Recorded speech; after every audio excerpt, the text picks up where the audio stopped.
भाई जिसका चेला। जब गुरु गोरख चले गए तो रामानंद को सूचना मिली कि गुरुदेव गुरु गोरख तो कबीर से पराजित होकर या क्या बात हो तो चले गए। रामानंद अपना चद्दर उद्दर खोले खुश हो गए। अरे कहा कबीर, अरे कबीरा, आज आपने मेरे आश्रम की इज्जत को बचा लिया, इज्जत बच गई। कबीर को गले लगा लिया। कहा कोई पर्दा नहीं, कोई पक्षपात नहीं, कोई छुआछूत नहीं, इज्जत तो बचा लिया। कहा कबीर, तुम मेरे अब परम भक्तों में रहोगे। जब मैं मंदिर में पूजा करूंगा तो आप वहाँ आरती ओरती सब मेरी दीप थाली ओली लेकर आप ही अब चलोगे साथ में। अभी तक तो विरोध था कि मुसलमान कैसे जाएगा। कबीर साहब ने कहा गुरु महाराज जी, पूजा उजा वाला काम तो हम खूब करवा देंगे बढ़िया से, आपका आरती ओरती जितना आपका दिया हुआ जलाना है। मंदिर में जाते हैं, माला छोटी थी, पत्थर की मूर्ति में माला डाल रहे। मंदिर छोटा था, गले में अटक गया। रामानंद प्रयास करें कैसे अंदर में जाए माला। कबीर साहब चौखट पर वहीं से देख रहे। अरे कहा गुरुदेव, अरे माला की घुंडी खोल दो, फिर से बांध देना, क्या इसमें दिमाग लगा रहे हो इतना। रामानंद पीछे दे। अरे कहा कबीर, ठीक उपाय बता दिया भाई, ये तो धीरे से रस्सी खोली फिर डाल करके बांध दिया। कहा कबीर, कहा गुरु महाराज ये लोग कुछ खाते होते नहीं है क्या। अरे कहा बेवकूफ आदमी पत्थर की मूर्ति खाएगा। कबीर साहब ने कहा महाराज तब इतना आप क्यों बर्बाद करते हो पैसा वैसा सब, जब ये लोग खाते ही नहीं है कोई देवी देवता। कबीर साहब ने कहा गुरु महाराज अगर कहे मैं इनको खिला दूंगा, अगर आप कहिए तो मैं इनको खिला दूंगा। रामानंद कहे भाई बड़ी अजीब बात करता रहता। अच्छा चलो एक बार।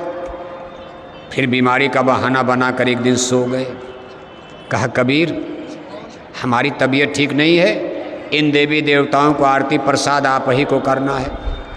कबीर साहब ने कहा गुरु महाराज चिंता मत कीजिए, इन लोगों की सेवा में बढ़िया से करूँगा।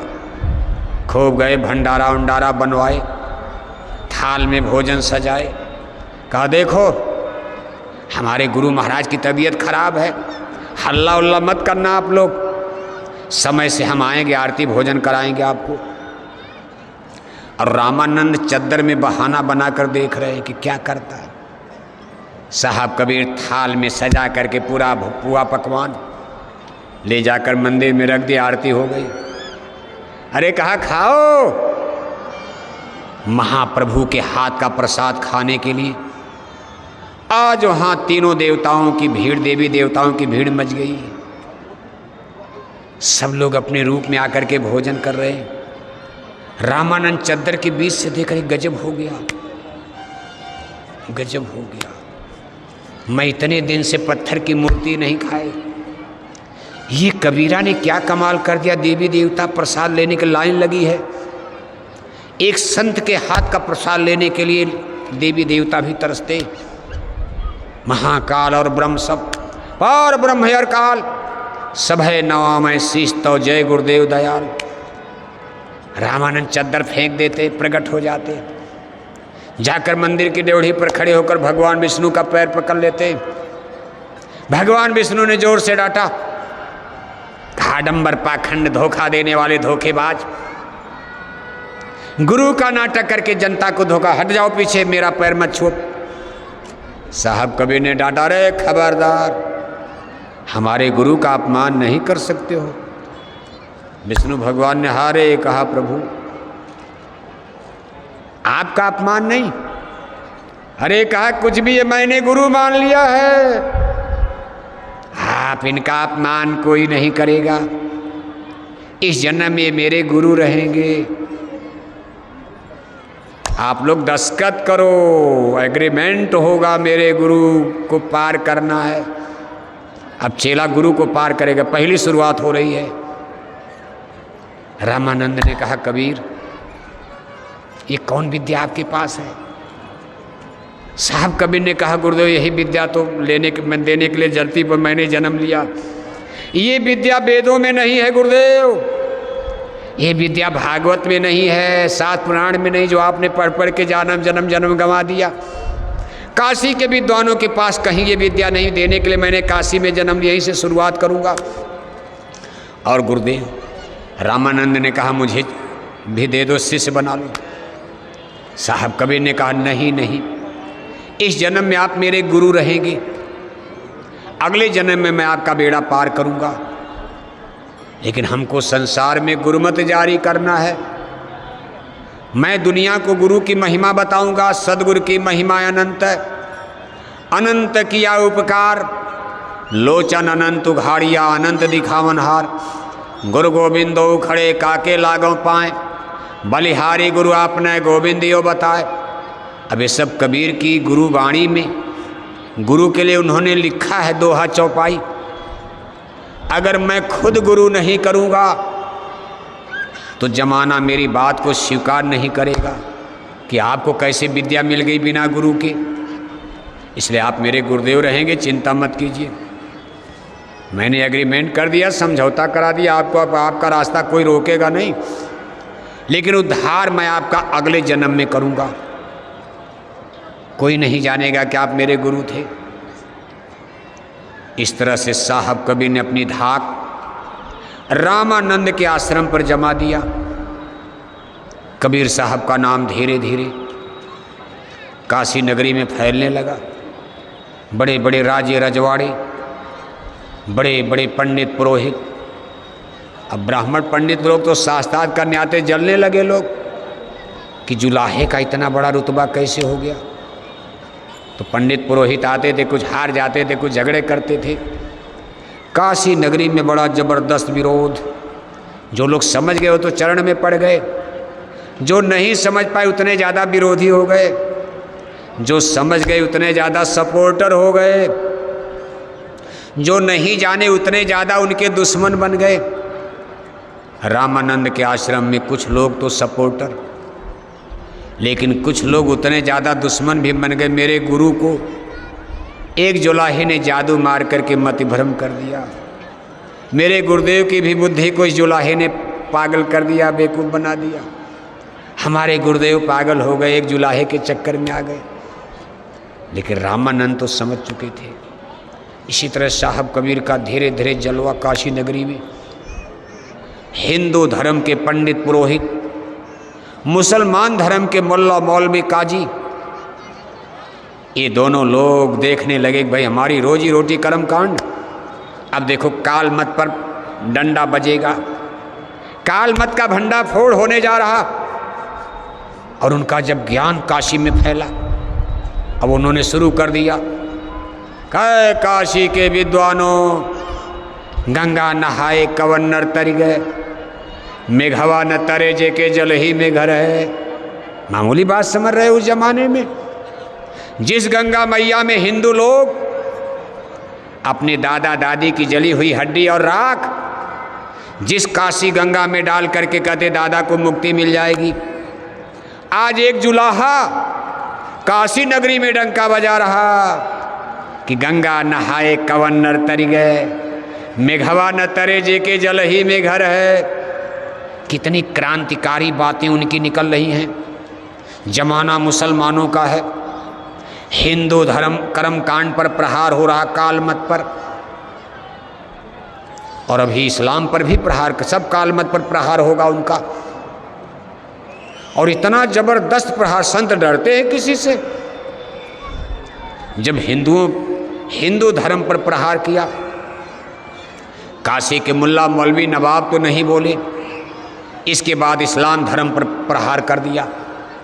कहा कांकड़ पाथर जोड़ के ये मस्जिद लई बनाए, अच्छा चढ़ मुल्ला बांग दे क्या बहरा हुआ खुदा। कहा कंकड़ पत्थर की मस्जिद बना के चिल्लाते हो अल्लाह अकबर, अरे क्या खुदा भगवान बहरा है। चींटी के पद नूपुर बाध है, सो भी साहब सुनता है। चींटी के पैर में घुघरी नहीं बलकर बद गया तो भी भगवान सुन लेता। ए मुसलमानों, तुम इतने अंधविश्वासी हो गए, अपने अल्लाह ताला खुदा रब्बुल आलमीन को तुम बहरा समझते हो।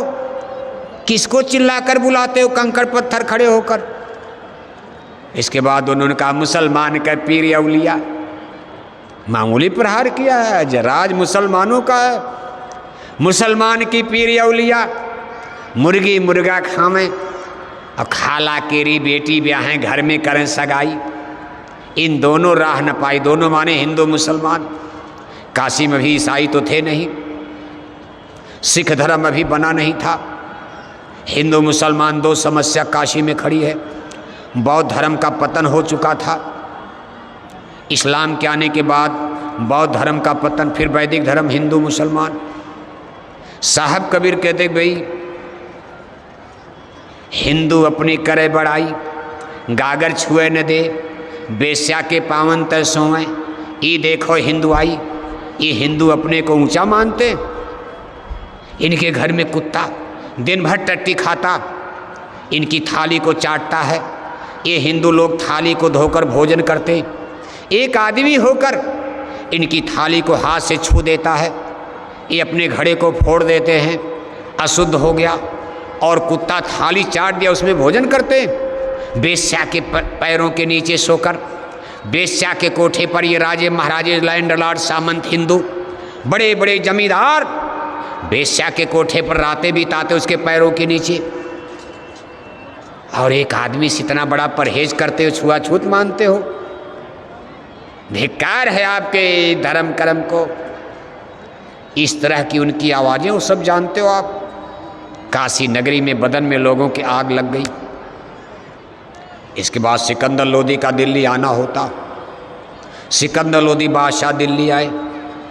दोनों दीनों के लोग, हिंदुओं के पंडित पुरोहित, मुसलमानों के मुल्ला मौलवी काजी सिकंदर लोदी के पास पहुंचते हैं। शिकायत शुरू हो जाए कि महाराज एक जुलाहा है। फकीर कहता, महात्मा अपने को कहता। हिंदुओं ने पहले शिकायत किया, सिकंदर लोदी ने बहुत ध्यान नहीं दिया। कहा मुसलमान है, हिंदुओं का विरोध तो करेगा ही, क्योंकि मुसलमान तो हिंदू को काफिर मानते ही हैं। सिकंदर लोदी ये सब लोग तो खुद ही इतना बड़ा उन्होंने जुर्म किया है। सिकंदर लोदी ने बहुत ध्यान नहीं दिया। लेकिन जब काजी मुल्ला मौलवियों ने कहा हुजूर, वो हमारे खुदा की राह में भी गुस्ताखी करता, मुसलमान होकर, जुलाहा होकर कहता है कि कांकड़ पाथर जोड़ के मस्जिद लई बनाए। अल्लाह ताला रब्बुल आलमीन का दीन ईमान इस्लाम पर भी अंगुली उठाता। तब सिकंदर लोदी की आंखें लाल गुस्से में। कहा पकड़ कर ले आओ मेरे दरबार में, कल दरबार लगेगा। साहब कबीर को पकड़वा करके लाया गया। सिकंदर लोदी ने रस्से में बंधवा दिया, हाथों में हथकड़ी, पैरों में बेड़ी लगा दी गई। मतवाले हाथी के सामने डाल दिया गया। देख करके ताज्जुब हो गया कि हाथी उनके चरणों को चाटने लगता। साहब कबीर के पास पहुंचकर हाथी, दुर्दांत भयंकर हाथी, साहब कबीर के ताल्लुक अपने सूंड से चाट रहा है और ऐसे सर झुका दिया। सिकंदर लोदी ने कहा भाई ये तो हमने कहा मारो, हाथी मारेगा, पिलवान करा नहीं, पैर रखो, इस आदमी को मार डालो। हाथी आगे नहीं बढ़ रहा, उनके तालू को चाट रहा है। सिकंदर लोदी ने कहा भाई ये क्या तमाशा, विद्वानों से, मुल्ला मौलवियों से करे भाई देखो ये क्या जिसकी तुम शिकायत कर रहे थे। हाथी तो इनको मारने के लिए तैयार है, इनके चरण चाट रहा है। तुम लोगों ने कहा महाराज ये कबीर जादू जानते, ये जादू मार दिया हाथी पर, कोई और सजा दो। सिकंदर लोदी ने लोहे की जंजीरों में बांध कर गंगा में फेंकवा दिया, नाव पर बैठा कर बीच गंगा की धारा में फेंकवा दिया। गंगा की लहरों में हथकड़ी टूट जाती, साहब कबीर किनारे आ जाते, फिर खड़े हो गए। अरे कहा भाई ये क्या तमाशा, अरे कहा महाराज और जादू और कड़ी सजा दो। बहुत लकड़ी, कई कुंतल लकड़ी, उस पर ज्वलनशील तेज पदार्थ डालकर, ऊपर लकड़ी नीचे लकड़ी, कबीर साहब को बांध करके और लकड़ी में डाल करके आग लगा दी गई। कुंतल की कुंतल लकड़ी जल गई, साहब कबीर के बंधन भी जल गए और उनको खरोच तक नहीं आई थी। और ऐसे उठ करके मुस्कराते, उनके ललाट पर इतना बड़ा तेज जैसे रोशनी उतर रही। सिकंदर लोदी के सामने खड़े हैं। अब सिकंदर लोदी ने कहा ना, अब उल्टा हो गया। सिकंदर लोदी हिंदू पंडित पुजारियों को, मुसलमानों के मुल्ला मौलवियों को डांटने लगे। कहा तुम लोगों ने आज हमसे एक सच्चे फकीर का अपमान करवा दिया। ये जादूगरी है, इतना जादू कौन कर पाएगा? निश्चय ही कोई सच्चे महात्मा फकीर हैं, हमारे द्वारा इतना बड़ा अपमान, हमको माफ़ करना। सिकंदर लोदी ने बाद में सोने की थाल और उनके गांव के अगल बगल 10-20 गांव का, बनारस के अगल बगल 10 गांव का पट्टा माल गुजारी सिंचाई साहब कबीर के नाम करना चाहा। साहब कबीर ने कहा ना ना ना ना ना, हमको ये नहीं चाहिए, मुझे ये दौलत नहीं चाहिए। सिकंदर लोदी ने कहा हमको अपने चरण में। साहब कबीर ने कहा अगली बार आप अगली बार मिला, अगली बार तो दोबारा मुलाकात नहीं हो पाई। सिकंदर लोदी ने अपील किया था मुझे अपने चरणों में लगा लीजिए, आप सच्चे फकीर हैं, खुदा के बंदे। साहब कबीर ने कहा बादशाह अगली बार मिलना। अगली बार दोबारा सिकंदर लोदी तो जुल्मी अत्याचारी आदमी उधर चले गए। फिर इसके बाद साहब कबीर, जब बादशाह सिकंदर लोदी, वहाँ भी साहब कबीर सफल हो गए। इसके बाद साहब कबीर का डंका काशी नगरी में, मुल्ला मौलवी पंडा पुजारी, अब कौन शिकायत करेगा? हिंदुस्तान के बादशाह सिकंदर लोदी दिल्ली के, वो भी साहब कबीर के चरणों में प्रणाम कर गए, झुक गए, घुटने टेक दिया। अब साहब कबीर का कौन मुकाबला करेगा? हिंदू और मुसलमान धीरे धीरे। इसके बाद उन्होंने लेखन, पढ़े लिखे तो थे नहीं, अब जो मालिक हैं उनको पढ़ने की क्या जरूरत, पूर्ण ज्ञानी हैं। साखी शबद रमैनी और सबसे पहली उनकी एक ज्ञान की किताब जो आगे चल कर के अनुराग सागर, उनके ज़माने में तो किताब बनी नहीं, वो तो बाद में लोगों ने